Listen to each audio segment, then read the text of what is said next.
Alright, so this is the gun that I didn't expect to put on the channel because I didn't think that I was even going to be interested in having it. However, I'll save that story for later on in the video.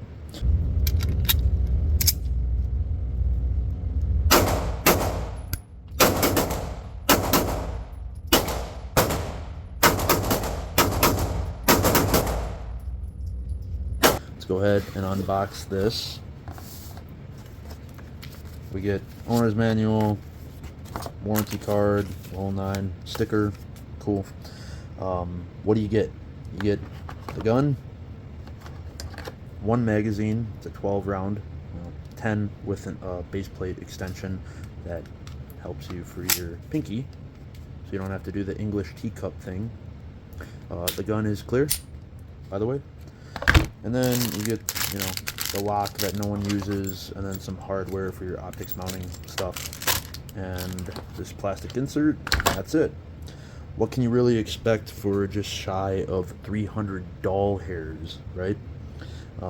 It is a cheap budget option. I'm just gonna go ahead and say it right now. I'm gonna rate this thing 3 out of 5, 6.5 out of 10 if you want to swing it that way. I did take this thing out to the range today and put my first 100 rounds. Got about 100 rounds right now. Try out some hollow points. See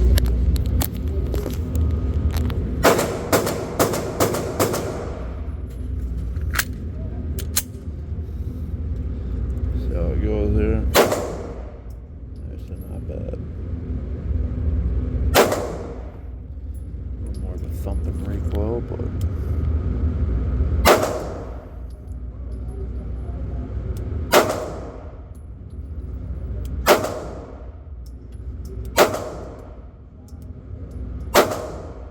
it had zero malfunctions, performed as it's supposed to, so I can't really talk smack on it.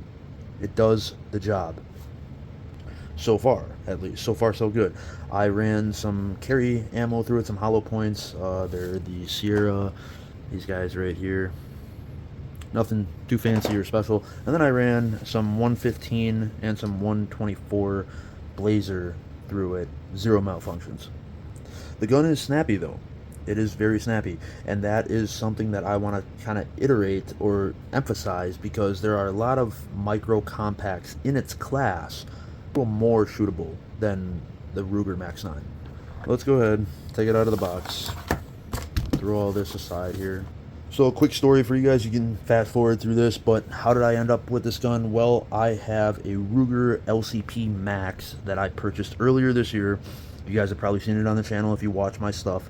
And I ordered a holster for it by a company called Faltech. And he makes really good quality holsters, except his customer service sucks. I think he's a one-man band kind of deal out on the East Coast. And I got sent this holster, and I realized that it was definitely too big for the Ruger LCP Max. I texted the guy, and he told me, well, the best he could do was give me a 20% off coupon. He doesn't do returns or exchanges because it's all custom kydex. So I got stuck with a holster for the Ruger MAX-9. Okay, then I happened to be surfing around, as I do, and seen this guy come up on a flash sale for a pretty discounted cost. So I jumped on it, and that's how I ended up with it. There's that backstory for you. Now, I decided to do a review on it because concealed carry firearms are very popular right now, and it's what people are looking into. In this gun's class, what do we have, right? Well, for starters, the Glock 43, Glock 43X. We have the M&P Shield series. We also have the, obvious SIG 365 series. Then Springfield's Hellcat and Hellcat Pro. FN just came out with their new Reflex, and then H&K just came out with their new CC9. And then, you have Taurus and whatever. They're not really even on the board if you ask me, but the GX4, I think it is. But, these micro compacts are getting more and more popular. This gun here in particular it's small. And it has 12 round capacity, which is pretty decent. Obviously, like the 365 and the Shield Plus, they hold a little more than that. But you know, I mean, how much can you really squeeze into a gun that is like the size of your hand? You know, I mean, that's what this is. It's a pocket pistol. Start with looking over the frame. Um, it is very textured. It's not overly aggressive. It it's just enough. And I'm a huge uh, critic about texturing on firearms, because I need a good aggressive grip. My hands perspire a lot when I shoot, and I need a lot of texturing. And this does check the box for me. I will say that. The controls um, are really nice. I mean, they're accessible. You don't have to adjust your grip a whole lot. They're all reachable. This one here obviously comes with a manual safety, as we can see, and it's very usable. However, the uh, slide release it's pretty fucking stiff, man. Excuse my language, but I don't know if I got to work that in a little more or what, but this is not very usable. It locks back real good. It locked back on last round. Um, all the controls are metal, which is nice. Metal mag release. It's very textured, serrated right there. It's kind of got like it's got like the CZ P01 style magazine release. The takedown, I haven't even experimented with that. I don't know how you take this thing down. I'm gonna actually have to look that up myself. The trigger is it's metal. It's got the blade safety in there, which is nice. So you can't actuate the trigger without decompressing that blade safety in. Got that take up, and it's actually not terrible on the brake, but the reset is a little long. It is. So, do that one more time here. Yeah, a little bit of a longer reset, but not the end of the world.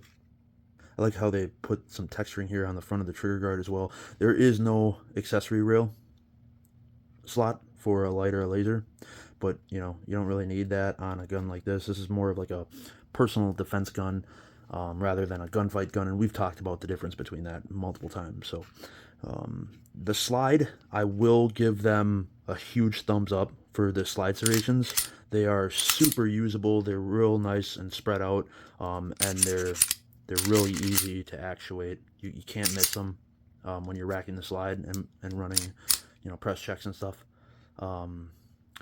It does come optics cut, which is nice if you want to mount a little RMS-C micro dot on there. The footprint it uses, much like most other micro compacts. It does have a loaded chamber indicator, which is nice too, so you can see if you got one in the pipe or not without having to press check. You got that little window to see the brass there from the casing. These sights are just plain Jane vanilla sights. I mean, they get the job done for, again, a pocket pistol. I mean, what can you really expect? You don't need, you know, high-class fiber optics on here. However, there are some models of the MAX-9 that come with a U-notch aperture in the rear, and then a nice fiber optic or a tritium front post, which is kind of cool. I think they actually make another model too that's a little longer. I think this barrel here is 3.1, and then they have a 3.6 inch barrel as well, much like the MMP. So yeah, overall, you know, it's not anything to rant or rave about. It is a little snappy, but it is what it is. I mean, it is a pocket pistol. This would be a real good light duty carry. You know, I have the UT clip on this holster here, so you can wear it with jogging pants or basketball shorts. You don't have to wear a beltless carry, which is cool. Or it could be a nice little side piece, you know, in adjacent to your primary. You know, if you want to back up one for each hand, so to speak. That's where this would shine for sure. I am going to be doing a 500 round review video on this thing. I'm going to hold on to it. It's not bad for the money that I paid.